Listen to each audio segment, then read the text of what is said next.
There are so many light novels out there that I just can't read them all, and after some time, I do end up dropping the odd title here and there. So here are some light novels that I dropped.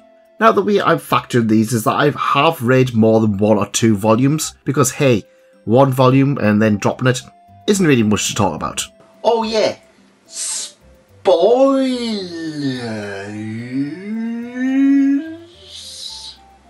But before we go into that, let me know in the comments what series you guys have dropped. Be civil, and if you do like this kind of content, make sure you subscribe to the channel. There is absolutely tons of light novel content and I keep making more, so leave a like and consider subscribing. But I'll keep you too long. Let's go out and see what series I have dropped. Now the first series that we're going to talk about is Classroom of the Elite, and I heard so many great things going into this one. Originally I watched the first few episodes of the series before I discovered the light novel, and quickly picked up volumes 1 to 3 digitally via Bookwalker. Now, I really liked volume 1. It sets up the premise fantastically and introduces us to an interesting cast of characters. I really do like volume 1 of Classroom of the Elite. Then I read volume 2, which I could easily see as one of the worst volumes I have ever read in a light novel. It's dragged out, it's really dragged out, and this volume made me drop the entire series the first time. However, the more I did light novel reviews, the more people kept shouting at me to cover this series. Plus, Aqua did do the whole hyping up Classroom of the Elite thing. So, eventually I did pick up a few more volumes. Which meant when I was trying to read this series, I had to very slowly buy them all because they were all out of stock. That's right, I had to struggle through this one being extremely popular and very hard to find individual volumes. So, it took about a year to get the first 9 or so volumes after all. And so, a reread was in order. That's right, I refused to learn from experience and reread from the very start. And you know what? Volume 2 was still terrible. I pushed on, however, and you know, I was rewarded. Volumes 3 and 4 were pretty darn good. But I gotta admit, volumes 4.5, 5 and 6, I just wasn't impressed with. And whenever I mentioned I was reading this particular series, I mentioned, oh, I didn't really like this volume or whatever, people would always say, gets good, it gets good, it gets good, the next volume gets good. And they kept pushing that back. So when I was reading volume 3, volume 4 gets good, volume 4, volume 5 gets good. Then it kind of jumped from 5 to like, oh, volume 7 gets good. Honestly, when the series was good, it was very good. Volume 7 especially was absolutely fantastic and really got me excited to read more. Sadly at this point, volume 8 was incredibly hard to get, so I thought I'd bide my time with volume 7.5, which, quite frankly, killed any interest I had in continuing the series. Classroom of the Elite had other issues for me, a mixture of me not really liking the protagonist and, quite frankly, a lot of the main cast, but I did really like the side characters and other classes a lot more. It's one of those ones where when it was good, it was really good, but when it was mediocre or bad, I hated every second of it, and that appeared more often than not. I mean, yeah, it was my fault for buying so many volumes physically, and if I'm honest, I might try again some other time, but as it is, I'm considering this one just not for me and absolutely dropped. When it comes to light novels, one of the things I do tend to find is if a series sounds absolutely stupid, I will try and check it out. And that time I got reincarnated as a slime is definitely one of the more weird sounding ones. Honestly, I really like this one, but I ended up dropping it. Why? Simply put, it came down to it feeling repetitive. While I appreciate that this is a pure battle shonen title, it did get to the point where volumes were getting longer and longer, and the stakes? They felt pretty minimal. Pretty much every single character is built up and built up, only to be pretty much one-shotted by all the protagonists. It made it feel like there was very little in terms of suspense, drama, or even threat. And that's fine if you want a pure power fantasy. However, because it felt like there was zero threat to Rimuru and company, I eventually just got to a point where an arc finished and I just said, yeah, that's me done with this one. I did like the parts that focus on the kingdom building, and the cast of characters very early on were interesting. Unfortunately, Slime just throws so many characters at you, it's kind of hard to remember who a lot of them are. So many names get dropped and then they don't appear for quite some time, only to resurface later on. This made a lot of the characters later on just to be kind of like, who are you? You know, it's one of those series that I absolutely appreciate for getting me into light novels. I really have a lot of nostalgia for this one.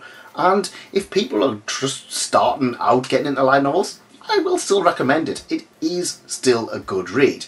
But I just got to a point where I just felt I'd read enough and I was happy with just ending it as it is. And the next one, well, I dropped ReZero because quite frankly, I don't even know if it will end. ReZero is incredibly important to me. It's the one that essentially got me into light novels on a bigger scale. I adored the anime and honestly, Rem was best girl.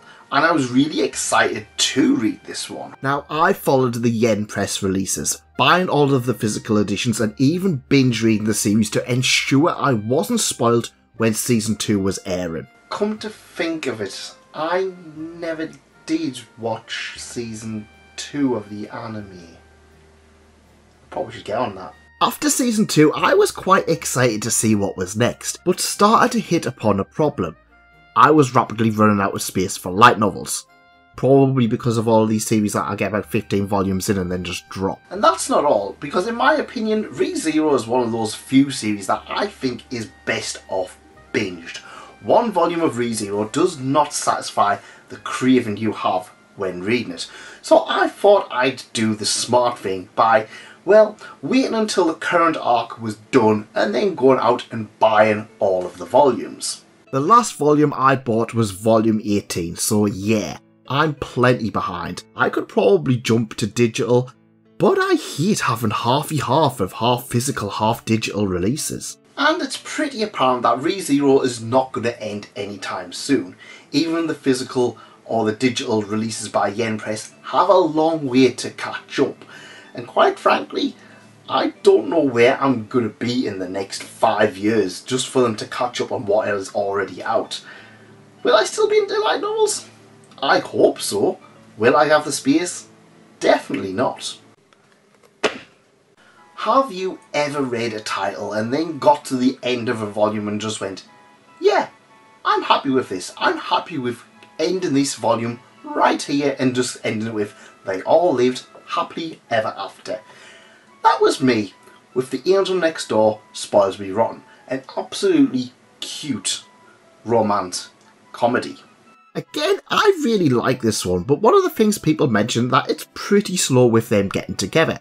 And while that's fine, I kind of feel because the whole thing is entirely romance, it goes through everything they can do very quickly. And that was somewhat the case for me. While I really liked the content that I read, it did go a little bit slow. But what I liked was the whole dating each other and going out on mini dates when they're kind of like not together. But once they kind of got together, I then wondered just what else is there to actually cover with the series, and realised I was pretty happy with underlying this one as they live happily ever after and got married. which is probably what's going to happen. I mean, I'm pretty much guaranteeing that's what's going to happen at the end.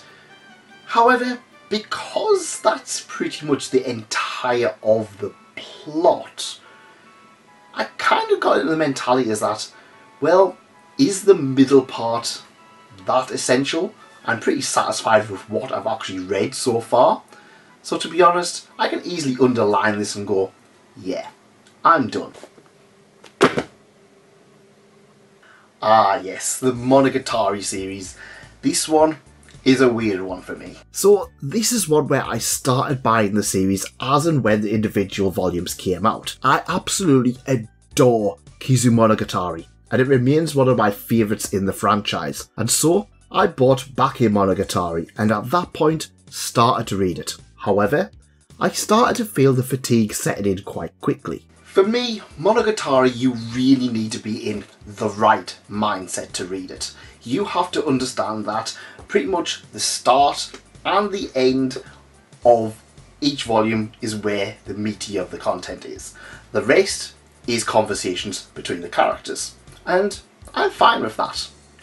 But it does make it quite tiresome to try and catch up with.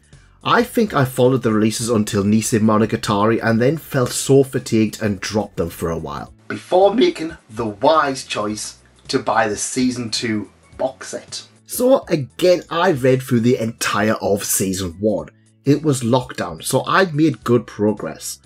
Until I hit Season 2. This is yet another one where, again, I really like this one. I really do like this when I read it. But I kind of got so far into Season 2 and hit a wall with it. And honestly, this one has been on my to-read list for about 2 or 3 years now. And honestly, I just have no motivation to go back. If anything, I'm probably going to have to restart from the start of Season 2 because I can't remember what happened in the last few volumes. And that makes it even more tiresome to know that I'm going to have to reread things. It's a great series for those who like it, but it's one that I always recommend. Don't binge it unless you know you're not going to get tired of it. Another absolutely fantastic series is 86. Now, I got into this one very early as I heard the first volume was perfect. And I agree, if I was going to recommend any beginner light novel to anybody, I would always recommend Volume 1 of 86. Now, Volume 1 is self-contained, so you really don't need to read any further if you don't want to. And that's just great. I love series that have such a strong Volume 1. But of course, this is one that continued after the perfection that is Volume 1. But honestly, Volumes 2 and 3 were good, but I didn't like them nearly as much as Volume 1. Which is a shame. But because Volume 1 was so good, I did feel a little bit of a diminishing returns on any further volumes. Now, I've read Volumes 4 to 6, and while I remember enjoying them, they just didn't really stick in my mind that much. And of course, the other thing happened. Everything went out of stock. I've still yet to find any copies of Volume 8 out in the wild. And for about a year, it was out of stock pretty much everywhere. And for someone who was buying this series physically, not having volumes actually available just killed its momentum. So yeah, pretty much not being able to buy any of the further volumes physically, at least for RRP, yep, I'm that petty. I will not pay over sticker price for any particular volume. It pretty much killed any progress I had with this one stone dead.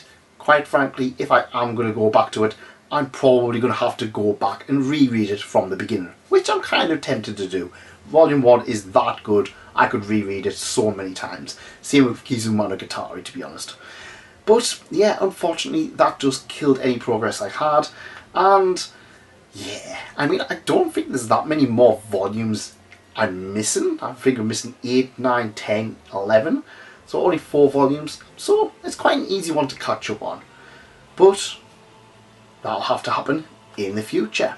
Thank you ever so much for watching the video. It is really appreciated. And if you do like this kind of content, make sure you like and consider subscribing. There's plenty more on the channel.